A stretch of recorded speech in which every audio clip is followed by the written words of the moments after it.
Welcome back to Beauty for Ashes. I am E.R Shannon. As you can see, I didn't redid my hair and braided it. I ain't done with it yet, but I'm going to get to it. However, I just want to come to y'all, let y'all know we are up in the re-up season. The re-up season. Are you in your wilderness? Are you re-ing? I mean, if any of y'all got a background like me, a little hood background, we know what re-up mean. That mean when everything is gone, everything is dry. We got to go back. We got to go back, recollect, get what we got to get, use our resources, and then we got to go back out there and put that work in. We up in the re-up season. What is re-ing? Why you wait? Re-ing. Okay, or you rebooting?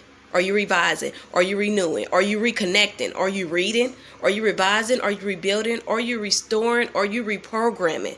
What are you doing while you wait? What are you doing in your wilderness? What are you doing right now today? Because faith without works is dead. You have to be working towards something. That's why God put us in that place. What is a better place to be reconnecting with Him? What is a better place to redevelop ourselves? Sometimes we think we got to take everything down and start over. No.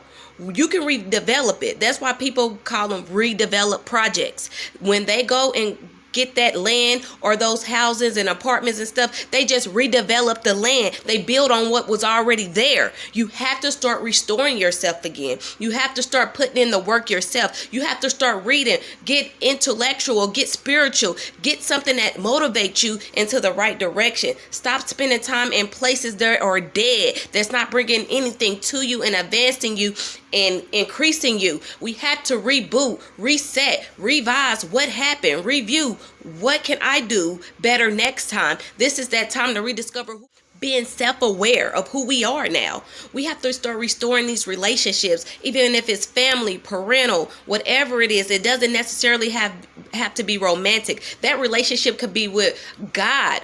We have to start reading. And then we have to recognize certain things in our life that will cause us to revert and refrain from living out our season or standing in the wilderness, because sometimes we be trying to forfeit or come out our season prematurely.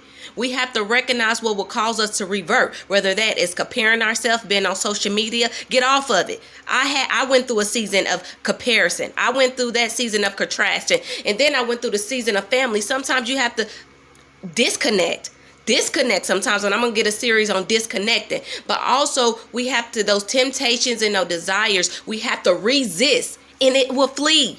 Those desires and those temptations will flee. The more we resist, it has.